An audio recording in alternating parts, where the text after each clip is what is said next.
Our speaker, Mercedes de Guardiola, will take us to a difficult period in Vermont's history. Her book, Vermont for the Vermonters, The History of Eugenics in the Green Mountain State, discusses how our state adopted a pseudo-scientific theory of human breeding called eugenics, one that deeply influenced state policy. She will discuss how Vermont's eugenics movement emerged from the public policies of the 19th century and led to state-sanctioned programs of family separation, sterilization, and institutionalization. She earned her Bachelor of Arts from Dartmouth College with a double major in history and art history, receiving the Jones History Prize for her thesis on the history of eugenics in Vermont, and the Adelbert Ames Fine Arts Award for achievement in art history. She's currently a New York-based innovation and strategy consultant and historian. As a communications manager at Luminary Labs, she supports open innovation programs that have focused on reducing veteran suicide, transforming workplace training opportunities with pre-apprenticeships, accelerating the development of Lyme disease diagnostics for active infection, spurring the development of artificial kidneys, developing accessible tools for scientific discovery, and advancing resilient infrastructure to measure Earth's magnetic field for GPS. Other than that, she hasn't really done a whole lot. As a member of the New York Junior League, a woman-powered volunteer organization, she is dedicated to improving the health and welfare of New York families. On the New York Junior League Management Council, she oversees the nonprofit's large-scale restoration and on-demand volunteer programs.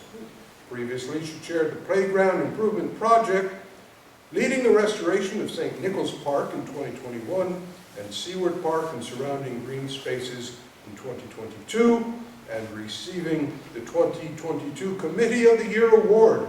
The NYJL honored her as a 2020 Woman to Watch for exemplary service to the League and the New York community. And so now on this cold and rainy March afternoon, she is here with us in Bennington, so please help me welcome Mercedes de Guardiola.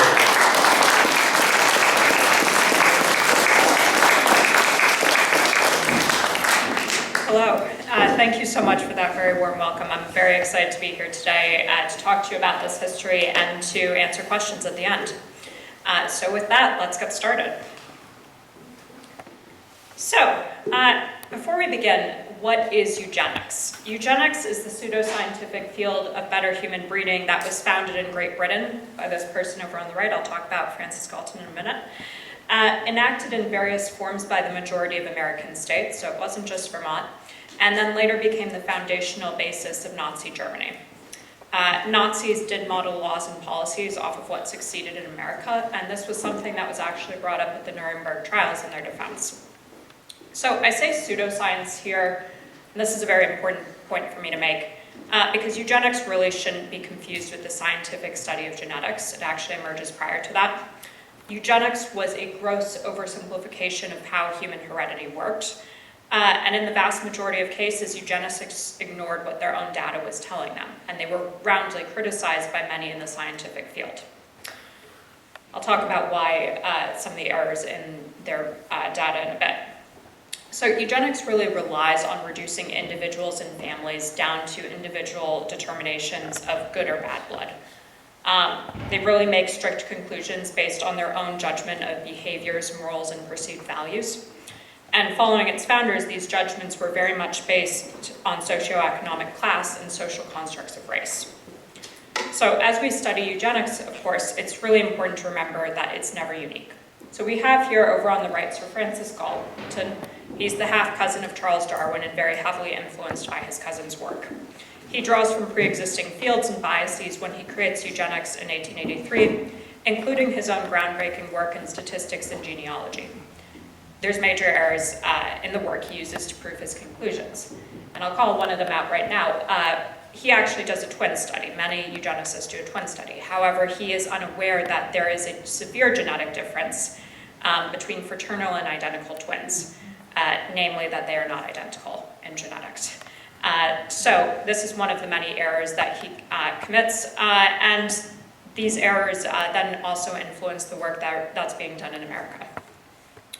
This overlap with existing beliefs, however, really presents a major challenge to us when we try to determine when eugenics emerges in America and elsewhere, and particularly in Vermont. From the start, eugenics garners a lot of support and funding. Proponents really present it as a humane answer to social ills, that new advancements in science could promise us a better future. It's very popular among the intellectual elite, among the middle class, among women who for the first time, or not for the first time, but really getting involved in social work. And as we see the rise of women-led social movements, this becomes a major focus in those movements. But there is also awareness, and I really do want to make this clear, that it's not possible to perform the same studies on humans as it is, say, fruit flies. So, that being said, American states begin to consider eugenical solutions as early as the 1890s. And these are really sterilization bills that we're talking about. These tend to be struck down or fail into the 1910s. And this issue of whether or not it's constitutional to sterilize someone, even when they have not committed a crime and have not been convicted by a court, is not decided until 1927 under Buck v. Bell. And I'll give a spoiler alert. The Supreme Court, in a very biased case where false information is presented, does declare it constitutional to sterilize someone for the good of the state. So I'm speaking to sterilization bills here to give you a sense of when eugenics arrives in America. But while public awareness, when there is awareness of American eugenics, which is not that often, is on sterilization, eugenics actually takes many forms. So we typically discuss it now in terms of positive and negative eugenics. Let's look at negative eugenics first, which is probably the form most of you have heard of. These are policies to get rid of quote-unquote undesirable people and restrict their ability to procreate. So in Vermont and America, we see marriage restrictions, family separation, sterilization, and most importantly, segregation through the institutional system. The last one is probably not one most of you have heard of. So the idea is that you take the person out of society and institutionalize them until they've aged out of procreation or for the rest of their natural life. Segregation was most likely the commonplace form of negative eugenics in Vermont, and I'll discuss the barriers to understanding its range in a bit. And you've probably heard of these institutions, the Waterbury Hospital, the Brandon School for Feeble-Minded Children, the Reform School, among many other private organizations. So, I spoke to some of the issues with that there is an issue of determining when eugenics arrives. Marriage laws are a really good example of this. Already in America, we see legal and cultural traditions of banning interracial marriage, and those actually extended to 2000. So did eugenicists agree with banning interracial marriage? Absolutely. That was something they were very much in favor of. They were very obsessed with the idea that a normal person, by which they mean a white person, middle class of the behavior that they valued, would marry and breed with people who could pass, either in terms of race or mental and physical ability. And we keep seeing this pop up over and over. So eugenics is actually quite similar to a witch hunt. There is this fear that normal people would unwittingly carry bad blood into their families. And they don't have to pass new laws. There's already existing laws on the book. Now let's turn to positive eugenics. This is a misnomer for many reasons. Positive eugenics really refers to policies either carried out by the state or encouraged by organizations, or really the idea was that individuals would practice this on their own as common sense to encourage desirable people to procreate. So this area really doesn't get a lot of attention. I'm speaking here of how eugenicists would go around to colleges and lecture young women in particular, but also men, that they were committing race suicide by not getting married young and procreating. I would have been a perfect candidate for that. But it also, we see references to families participating in Better Baby contests and Fitter Family contests at county fairs. And we have records showing how Vermont eugenicists plan to educate everyday Vermonters on strengthening their health and practicing eugenical ideals. And we'll talk about this in a bit in rural Vermont and the Vermont Commission on Country Life. Contemporaries don't always refer to these as eugenics, so it's very hard to actually trace, except when we get an outright reference, as we see with Vermont Commission on Country Life, where we have a eugenics organization saying, this is for eugenics, we're using this book to promote eugenics. That was very helpful in the research. It's not always that easy. This form usually gets treated as a very passive form of eugenics, and it's not passive. It is particularly persuasive to supporters who might otherwise balk at religious or moral reasons of sterilizing many people. What harm can a better baby contest do? So that's why it's really important to remember here why positive is such a misnomer. Who's being left out of the equation here? Desirable people are really being taught to hate and exclude undesirable people. There's a very particular set of qualifications, race, ability, religion, ethnicity, that's being praised and valued here. So how is this being taught in schools passively by teachers? How are generations who have been taught this passing it on? That's very hard to trace or prevent, and that's something that eugenicists counted on. And we do have records where they attest to that fact. So finally, before we actually get to all the parts about Vermont, eugenics is really fundamentally centered around shame, so that people don't speak up. If you defend friends or family, the neighborhood will suspect you of having bad blood, or at least that's what eugenics wants to encourage. Your children will be impacted. So people begin to hide their relatives who are in mental institutions. They also don't, there develops a very great stigma around children who may have different abilities. On the other hand, if you buy into eugenics, you get a great deal of praise and glory for having a good family. And a lot of people are going to buy into being examples of better blood. They won't even see eugenics as a threat to their families. Because of course, they're not that sort of people. So, I may have lied. Before we get to Vermont, let's also just talk a little bit about the visible representation of eugenics. So we have here two national family studies. This is a very simplistic one over here on the left. And over here on the right is something that might be produced in county fairs, and the idea is to impress you with how scientific it is and how much data has gone into this. So let's break down why it's not that impressive. So over here on the left, you have a very famous family study. It's the Kallikak family study. It was something that was produced as widespread as in Nazi Germany. So the story goes that you have Martin Kallikak, he's the one right here. He is a Revolutionary War era patriot, and he has an unfortunate affair with a feeble-minded barmaid. Menial labor, she's feeble-minded, she's having an affair out of marriage. These are all things that eugenicists frown on. What they are showing here is a very simplistic Mendelian pattern. Feeble-mindedness is the dominant trait, ergo every child is going to be feeble-minded even when you have someone else who's normal, marry in. The square is for male, circle for female. Over here, he has a marriage to a normal woman, they produce normal children. So again, Mendelian patterns, you may have done this in school where you calculated your likelihood of having a particular hair color. This is not how human genetics works. Feeble-mindedness is also not a genetic trait. It's really a catch-all term that's being used for a wide variety of things that eugenicists frown down upon, including promiscuity, moral, really behavior that they're looking down upon, as well as mental ability. So it's really not just what we would think of in terms of mental disability. And to the right, we have something that might be shown, it's shown in a pamphlet form here, but might be portrayed in a very, even more complex manner than this one at a county fair. So if you can see some of the traits on the right, you have alcoholism, you have criminal behavior, you have a temper. Every single person on this tree has been reduced to one singular action that they took during their lifetime. So the point of this tree is to scare you. The point of this tree is to show that this is a bad family, and they deserve to be basically bred out of existence. Again, this is not how human genetics works, and it's a really ugly determination of your entire life's worth being filtered down into these individual traits.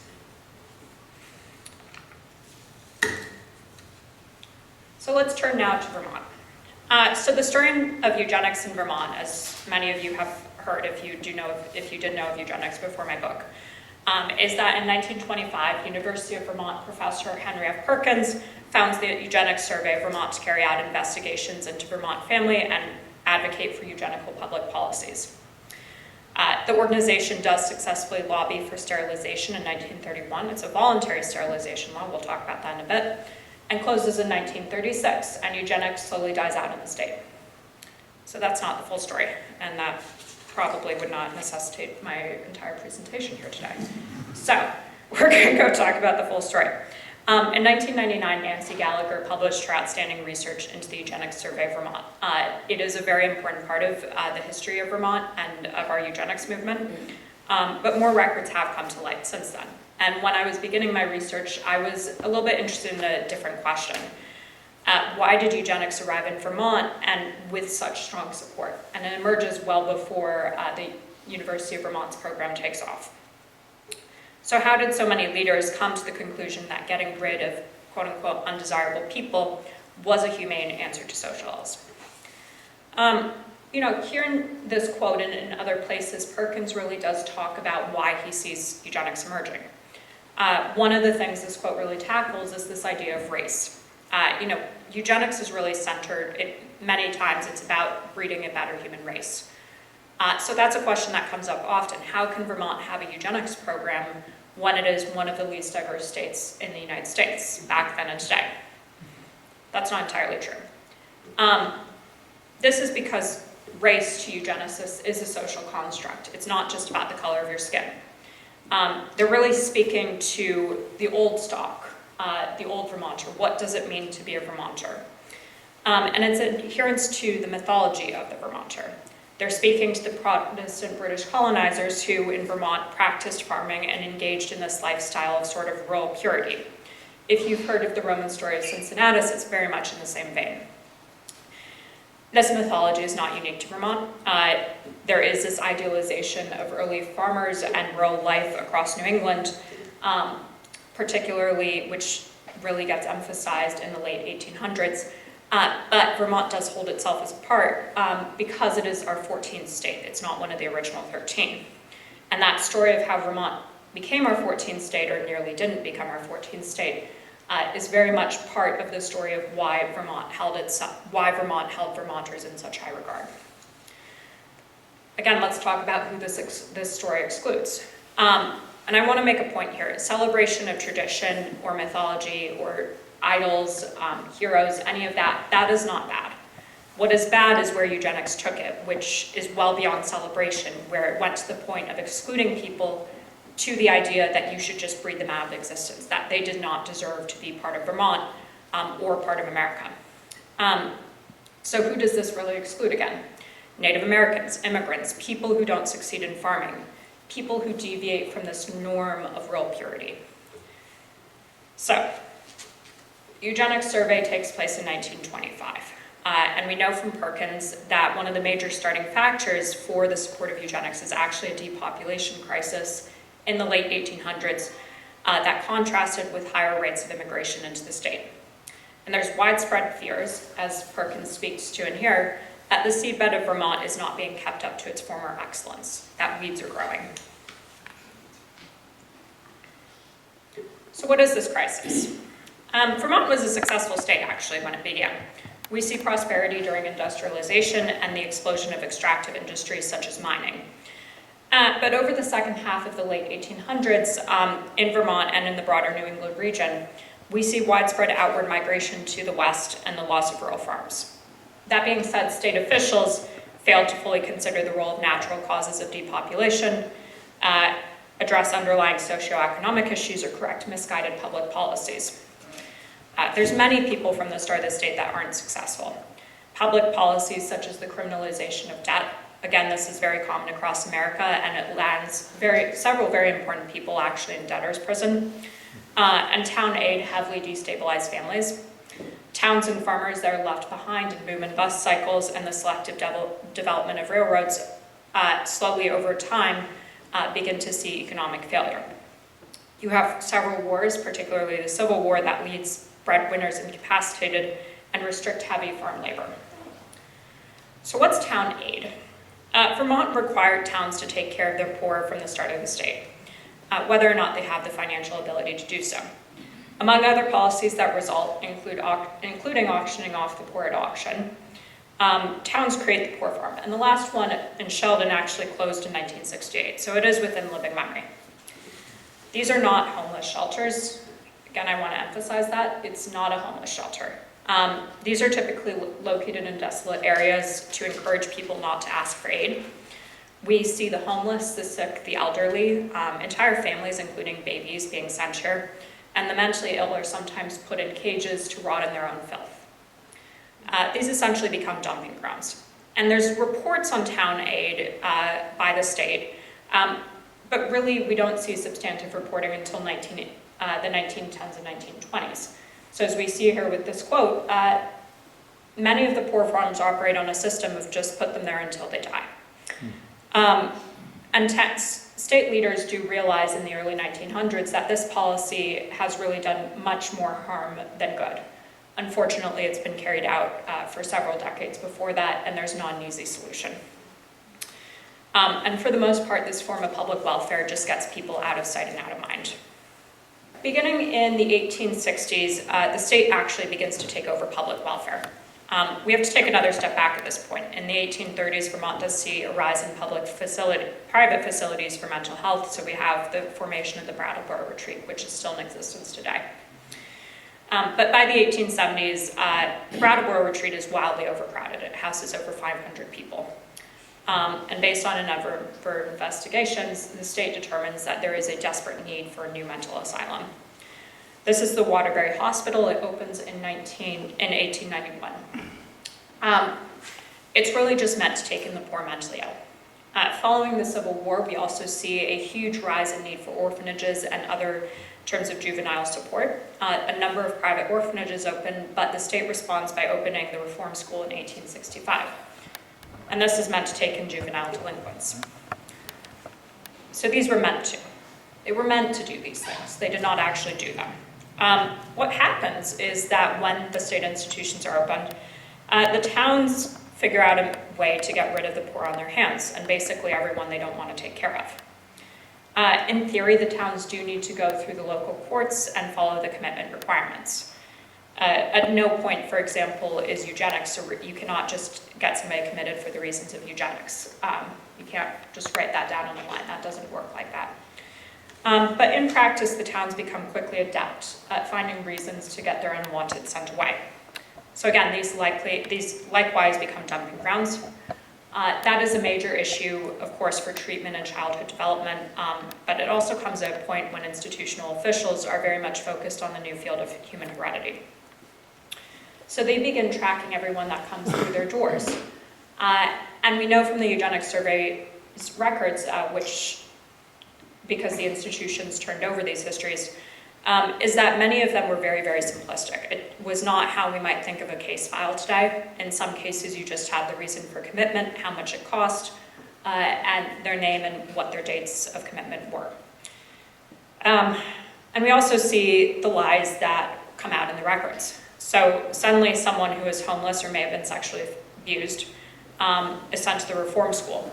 Someone may be recorded as feeble-minded, again, a catch-all term, and they're sent to Waterbury. And all of a sudden in these records, their lives are reduced to that very singular reason. And again, we know from the institutions on records that they could lie. And actually, the institutional officials know this themselves. It's a major problem that they're trying to address, but this doesn't get reflected in the official records.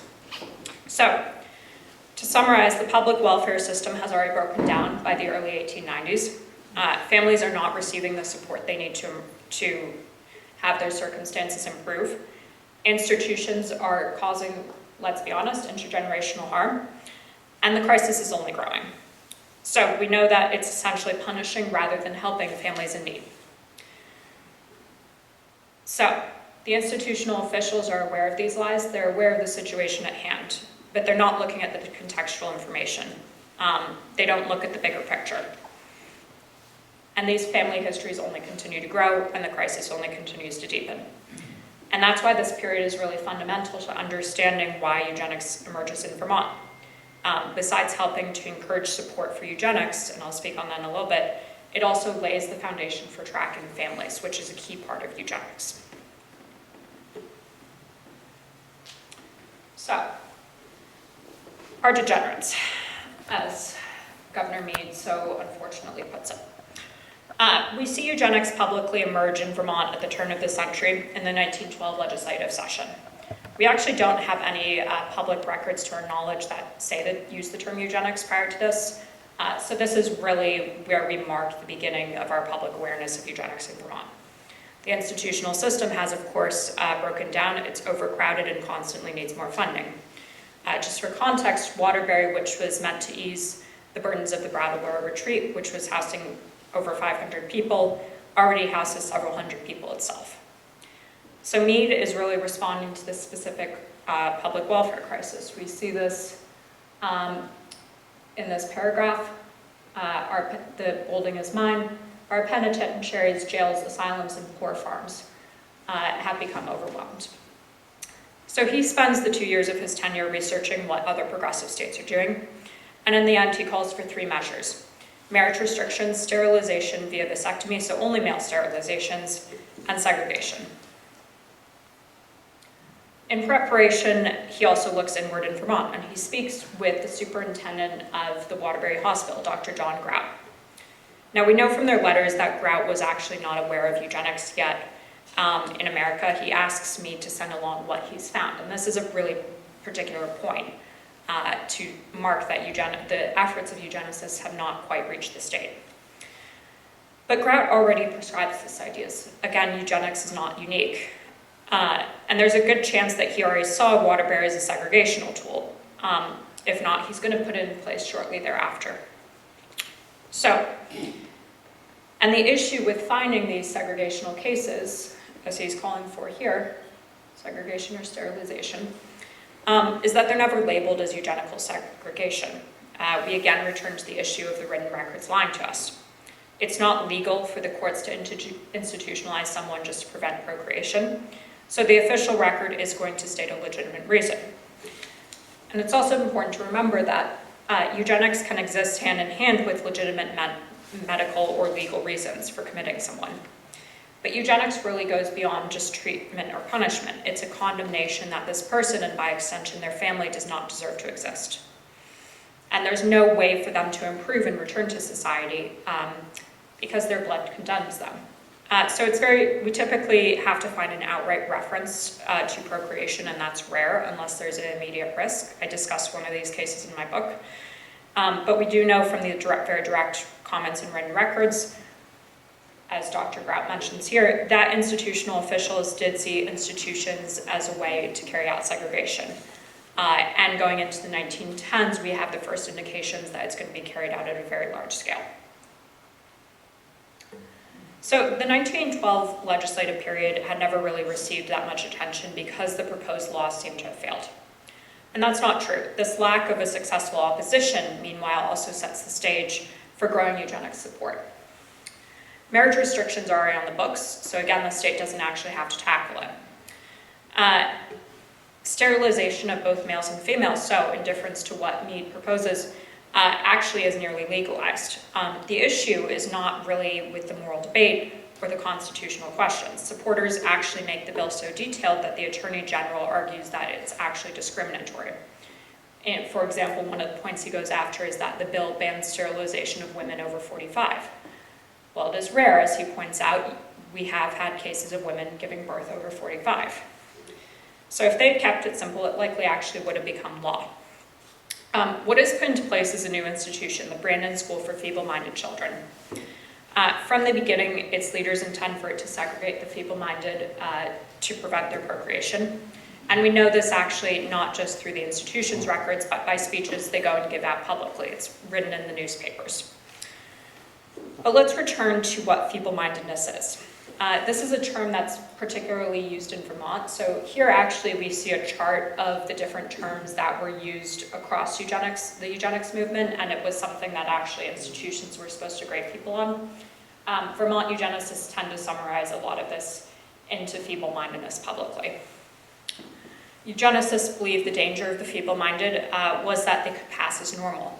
So again, this was we know from these records that it's not really something that we would refer to today as mental disability, exactly. And of course, only their trained experts could properly recognize and diagnose them.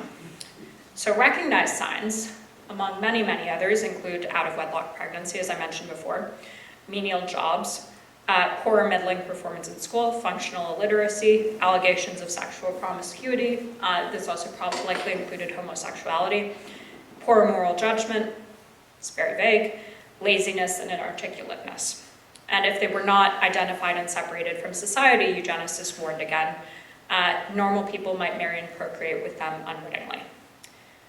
So again, it is this judgment that we see on people's lives, people's behaviors, and it's going to be much harsher based on race, ethnicity, and socioeconomic status, particularly on that last point. So what does this mean for Vermont? Brandon, like the other institutions, is very quickly overcrowded. We now see signs that point to children being institutionalized for malnutrition, neglect, and health problems, not just mental disability. It's unfortunately also going to make some of these problems worse. Unfortunately, even when there are very good intentions, foster care situations can impact childhood development. You can have a lack of human touch, strong emotional bonds, and opportunities to grow as an individual.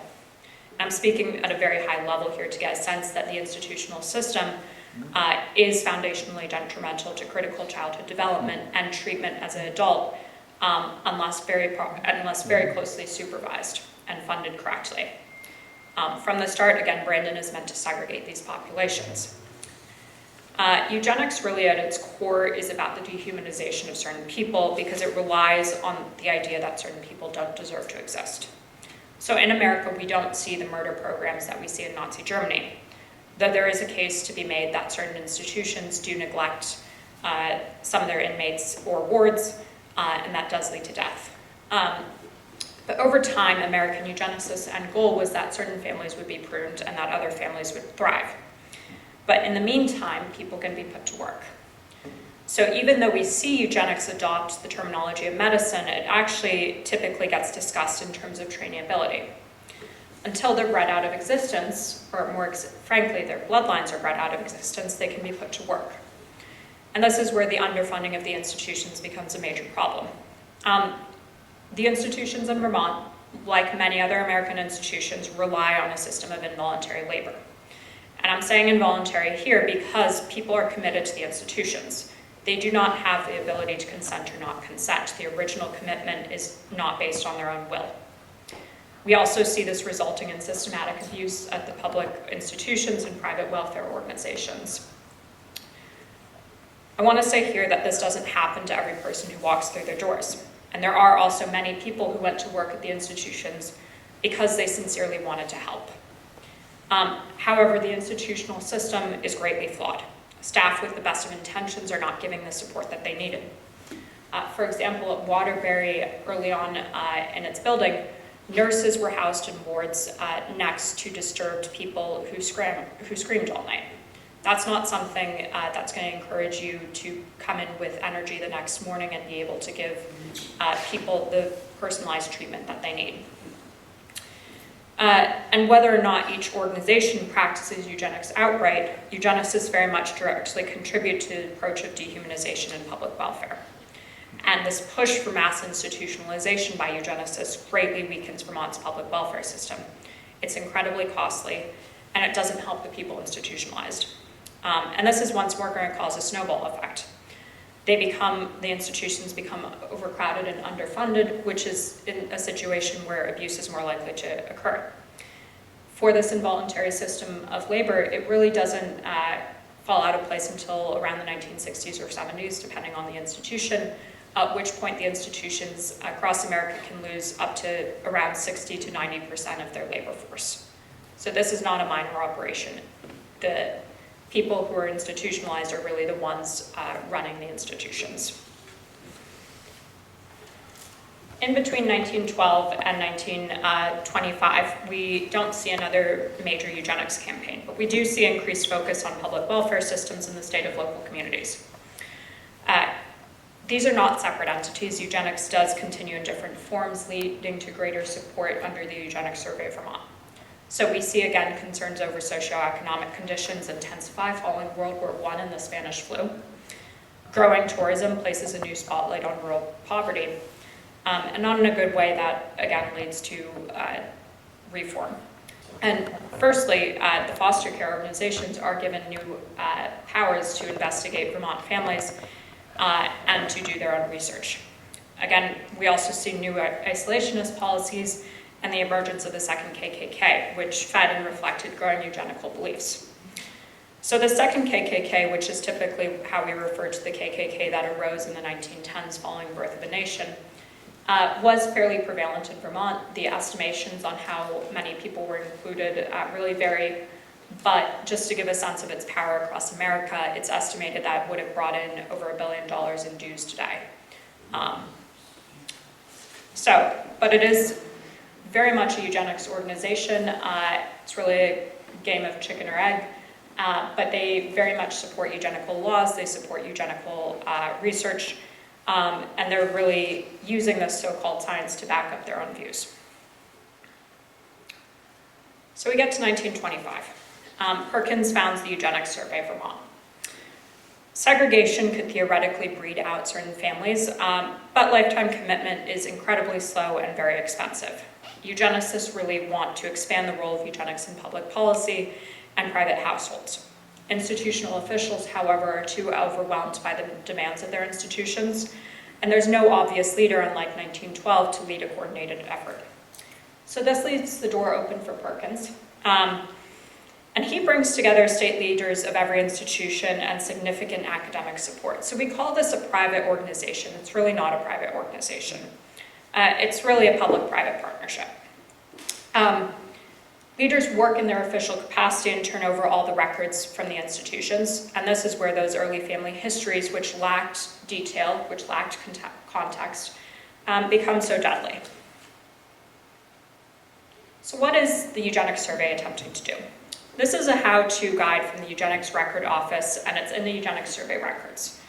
The ERO was a national lobbying organization that helped advance state eugenics, and it's very deliberately done that, as they understood, that advancing laws on a state-by-state level would be easier than going the national route.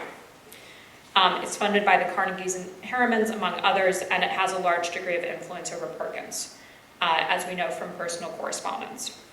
They also train several survey field workers. And these pamphlets are meant to help local organizations carry out their own research.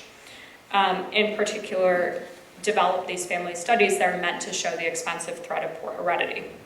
And this is what the survey is aiming to replicate. So this is a face sheet from the Eugenics Survey. This was not part of the records that were published across 5 annual reports. This is something that would be placed on one of the 62 family investigations. So again, as we see here, it's being made out in the guise of scientific legitimacy. It's meant to show statistics. But again, you have everyone being reduced to singular determinations or singular things that happen to them. You have many of them, if they were institutionalized, what certain diagnoses might be. Again, we see alcoholism. And again, it's these singular determinations on their entire lives. The survey really gets a lot of this information in addition to getting the data from the institutions through informal talks led by women field workers.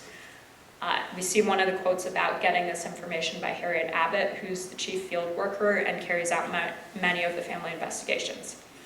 So why women? They don't have to pay them as much, and a tale as old as time. But it's also an acceptable job for women to carry out, particularly middle-class women. But actually what's most important is that women have more access to the home. A mother home alone is not going to let in a strange man. There were male field workers, but it was not as popular. A woman, however, can go in. You can have tea while the children are playing or studying, and you can just talk. And what harm is women's talk going to bring? Well, as we see here, as Harriet Abbott quite frankly says, they just sometimes lie. They're just collecting gossip, and that's what this really is. So, who did Vermont eugenicists target? The first part to understand is that Vermont did not have the quota or roundup system that we see in Nazi Germany. They targeted who they could reach. And we've discussed how many towns committed their citizens. That was the starting point for many investigations. But the Eugenics Survey field workers use these family studies as a starting point and gather further information from there. Again, this results in 62 family studies. They're deeply invasive and derogatory. If you do end up going to the archives, please just know that before you look at them. And we also can see how the survey drew major conclusions without contextual data. We know that they're not backing up what they're claiming in absolute terms. But they don't care. They're looking to present a terrifying conclusion, and that's what they do across 5 annual reports. They specifically home in on several mixed-race, interracial racial communities in the state. I'm saying communities here, they called them a family.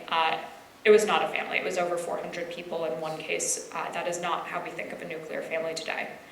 And there's many errors in calling that a family besides that.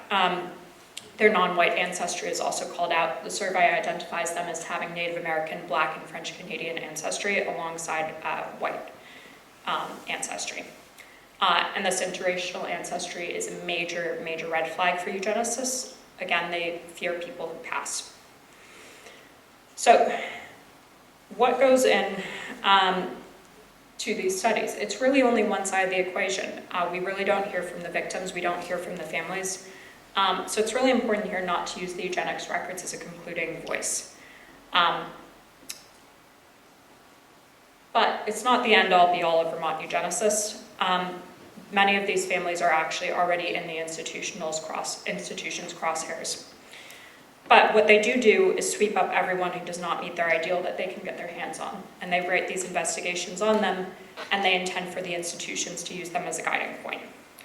And you also don't have to just be of another race. If you are descended from the prized old stock, that's not going to be enough to save you if you happen to come under scrutiny. So that's why I don't really want to give you a laundry list of who was targeted. It's really more important to look at what they were looking for and understand the reasons for why they were getting rid of, why they wanted to get rid of certain people. That's their guidebook, and that's what we have to understand. So out of the eugenics survey also comes the Vermont Commission on Country Life. The survey brings together more than 200 prominent Vermonters behind this positive eugenics initiative. This commission is not separate from the eugenics survey. We know that from their own internal records. So we see college presidents, we see former Governor John Weeks, we see prominent businessmen and writers, we see newspaper editors participating. And they publish Rural Vermont, a program for the future. This is meant to be a eugenics tract. After the commission dissolves, the eugenics survey makes it a point to bring this book around to adult education programs and public schools to get them to teach this in their schools. And they are successful in that. And again, it is positive eugenics. It's meant to be a celebration of Vermont while referencing eugenics. And in that celebration, it's also excluding many, many people, as we've already discussed. So what else results? Among other policies, we see the 1931 voluntary sterilization law. This is usually a major focus on studies of Vermont eugenics. I'm not going to summarize all the illogical parts of this law today. Parts of them are bolded up there. But to start off with, physicians and surgeons are not qualified to make a determination of mental ability, which is what the sterilization is meant to be based on. You also have a law that says, essentially, if somebody is mentally ill or mentally disabled, they are a candidate. They are also supposed to voluntarily consent. That is not how we think of consent today. There's no oversight to ensure there's no abuse of it. And we have case records that suggest that this idea of voluntary consent could actually be quite coercive. And we know from one case that where a certificate that we see on the left, which is meant to be sent into the state to say that somebody was sterilized, that there's not a punishment for not sending it in. So today it's said that we know of about 252 sterilizations. This is only based on the records we have. If you don't send in this certificate, we don't know. These records end in the 1950s. We're not entirely sure why. It may have been that they were kept in another box. And as so happens in Vermont, records were destroyed through natural disasters. So again, please don't walk away from this thinking that there were only 250 sterilizations. We don't know the exact number, but we do have a sense from these certificates how sterilization was carried out. So let's get into World War II.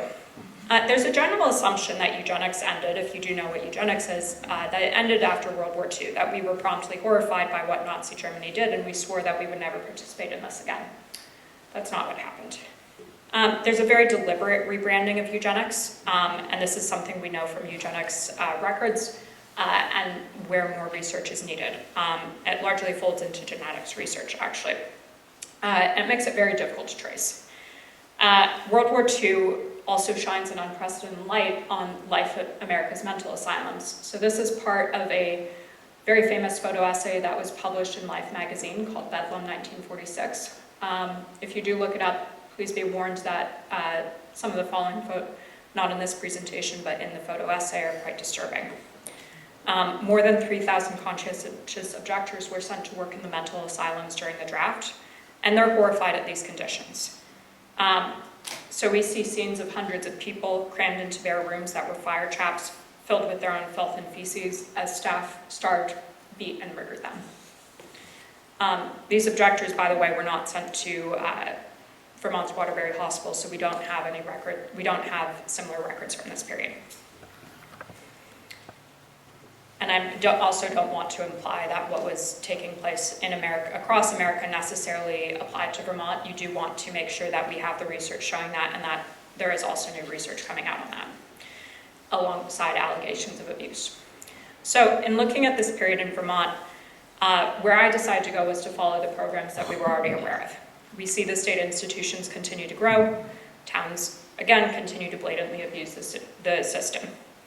But there's a number of new controversies and investigations that unite Vermonters behind the need to address mental health and long-term care, beyond the simplistic answer of mass institutionalization. With community support, new medical interventions do open the door to community-based living. That being said, we do see eugenics continue to be proposed. We do see the institutions continue to be overcrowded into until around the 1960s and 70s, when deinstitutionalization begins to occur on a large scale. So we see eugenics proposed as late as the 1960s by the Governor's Advisory Committee on Mental Retardation Planning. They don't refer to it by name. Again, this is a question of rebranding, but there are comparisons drawn to the eugenics program, both by the committee and by the newspaper reports, that do make it clear where these ideas have come from. A sterilization case in 1980 deems the 1931 law unconstitutional. That being said, the state then legalizes forced sterilization without referring to eugenics, and that law remains in place today. Going back to the institutionalizations, deinstitutionalization unfortunately was not adequately funded or rolled out, though it does dismantle this idea of segregation. It really doesn't address the underlying issues that led to the rise of the institutional system, nor the failure of successive public welfare measures. And that deinstitutionalization led to a collapse in care for the significantly mentally ill and disabled individuals, and the rise of homeless populations was already evident by the mid-1970s. I'm going to just stop here. I don't want to draw a comparison that says that every homeless person is mentally ill. The reason for this is because the institutions had become dumping grounds, not just a place for mental health treatment. So what other conclusions can we look to? At the end of the day, it's very important to look at how eugenics was meant to be implemented. It was not just aimed at individuals. It was meant to be intergenerational. It's meant to break the family unit. If you can't prevent procreation entirely, you want to limit the family from prospering and cause intergenerational trauma. And we see that carried out through a number of methods. So looking at how to address this trauma today and these barriers to prosperity are really critical to determining when eugenics end, because that impact really has never been properly addressed. So with that, thank you, and I'd love to open it up for questions.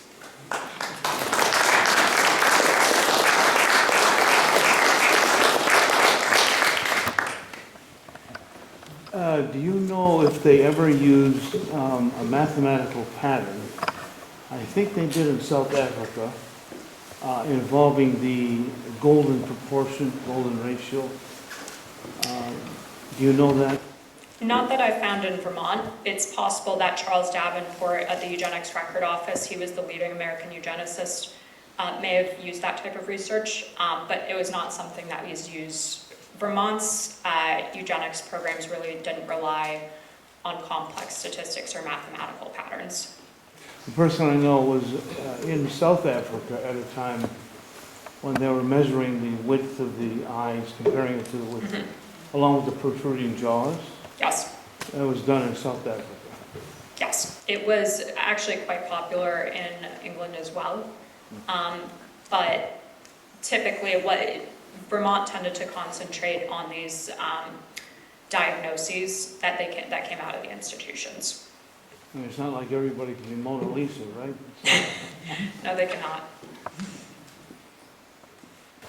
Yeah, on the slide, it kind of had the steps going up with the different designations of their doing.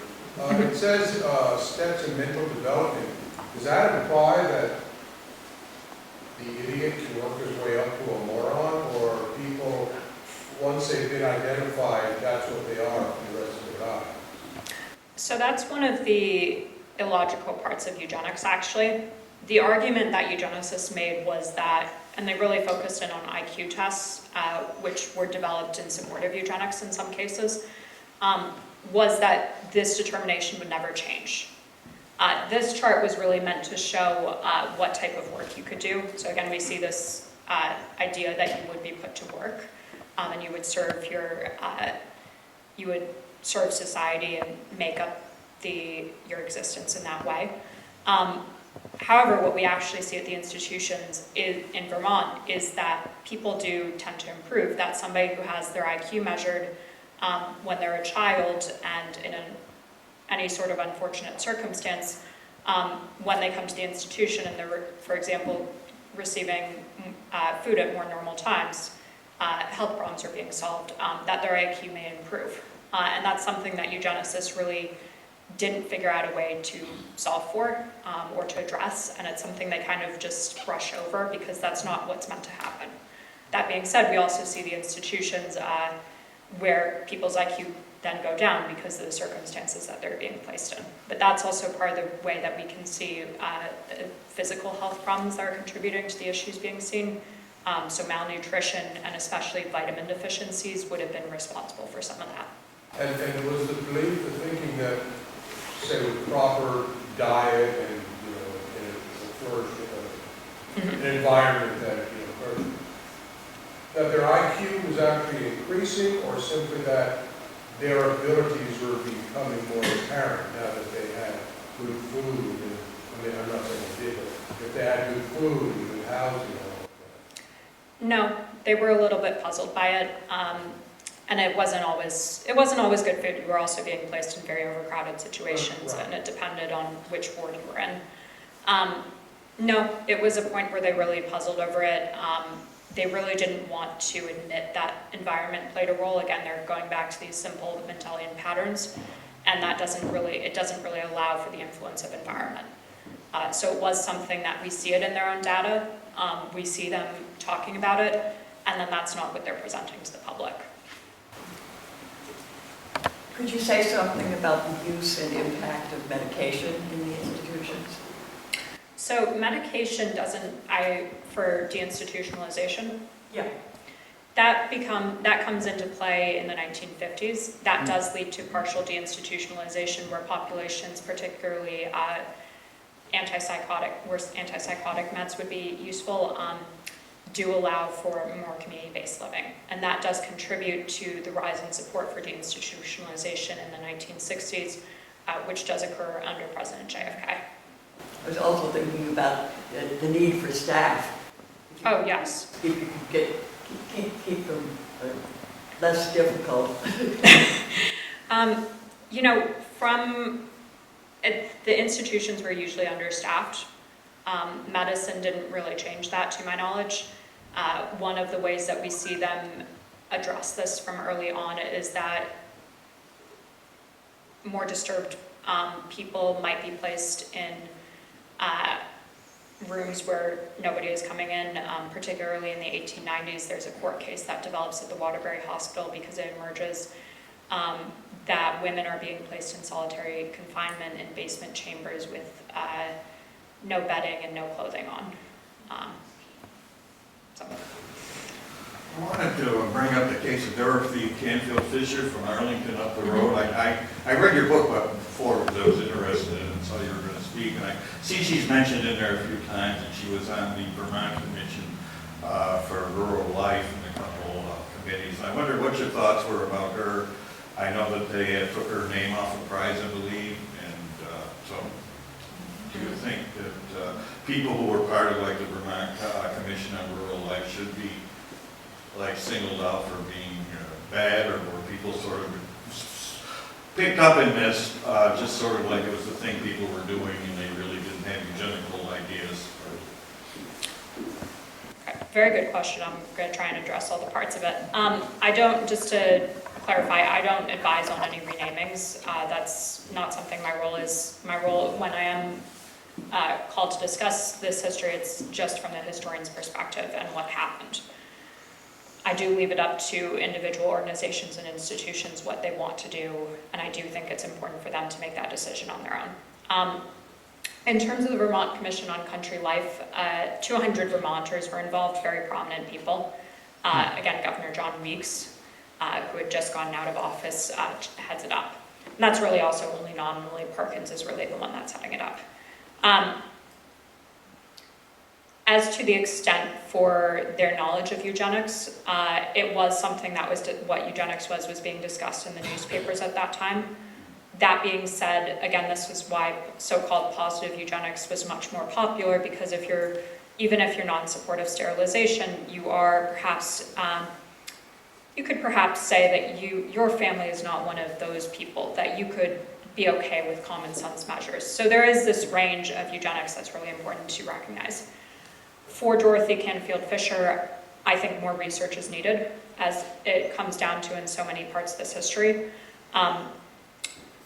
And more research is needed. That's the simple answer into why she joined the Vermont Commission on Country Life and what her thoughts were towards the book being a eugenics tract, which it does lay out very quickly in the introduction to it.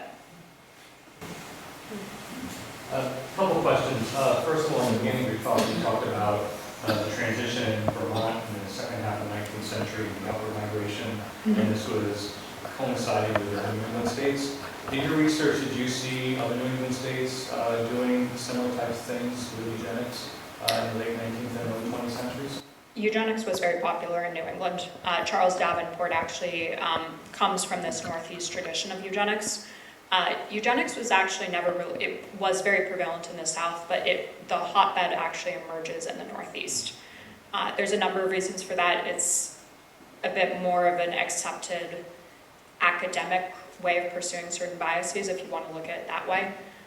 So yes, there are similar eugenics movements in New England. And then what leads to the decline in public support? Is it World War II or? That's one of the parts that's really hard to say. There's never really you would have to break it down by type of eugenical measure. Again, this rebranding post-World War II really complicates our understanding of it.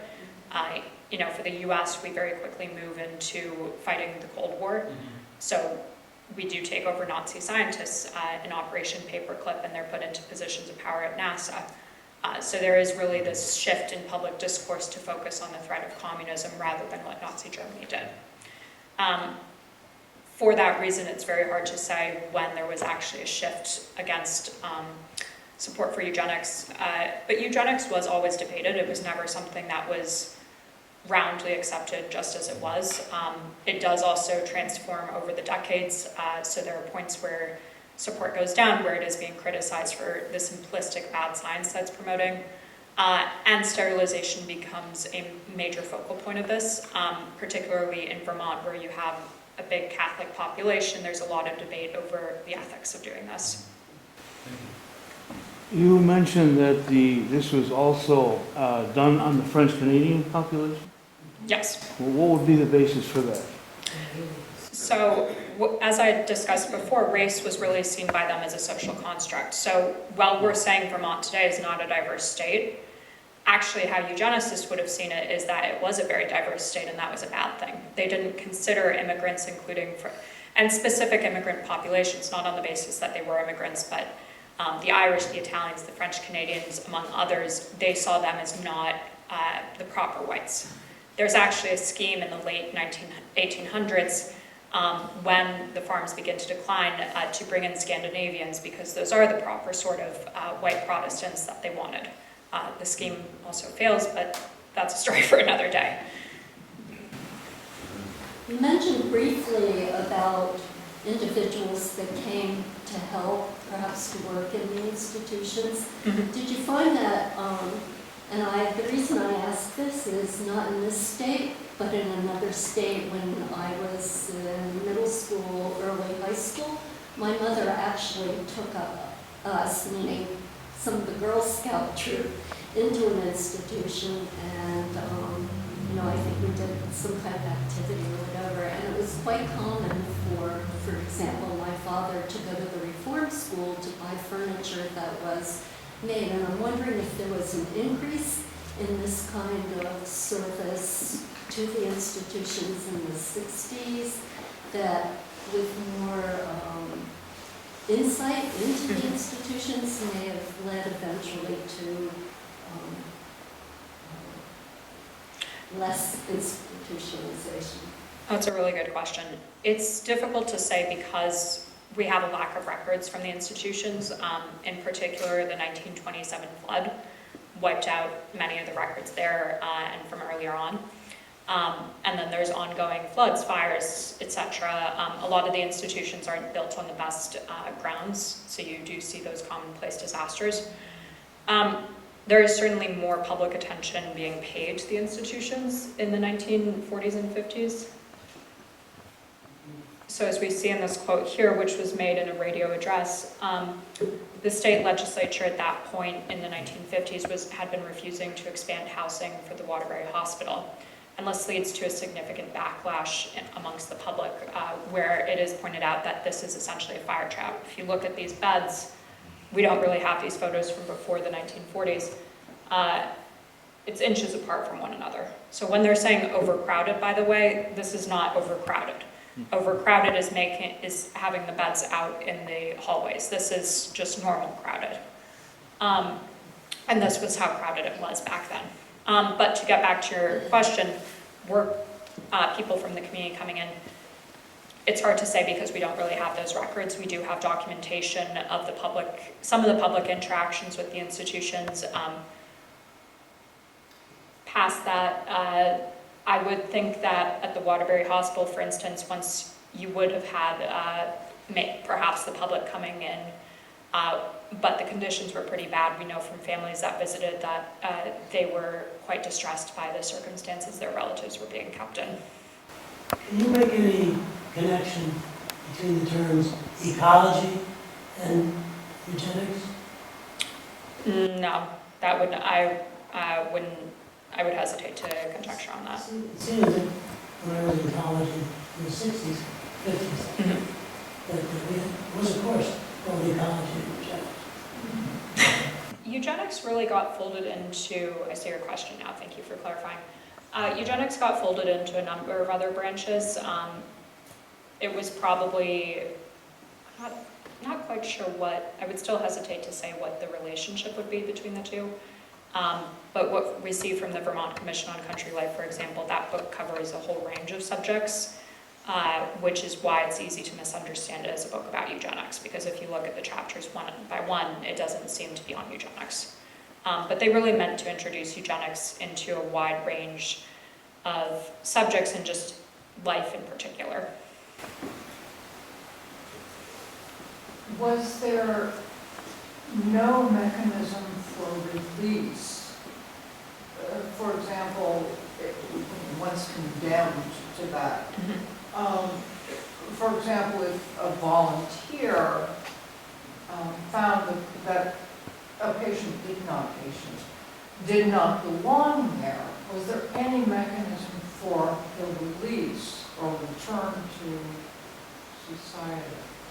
It was the thing about institutionalization was, which is why it is hard to determine what to call them. There were patients of legitimate medical treatment. There were people being sent there as part of this attitude towards unwanted citizens. There were people who they didn't have family to care for them. It was really, the length of the commitment was left up to the institutional officials. So and that is also an issue that comes up today as we discuss long-term mental health treatment of whether you should allow long-term commitment without recourse. And it also came up during the constitutionalization, this question over whether sterilization was constitutional, because many of these people hadn't been convicted of a crime. And you're being locked up or you're being sterilized, and that's a permanent procedure.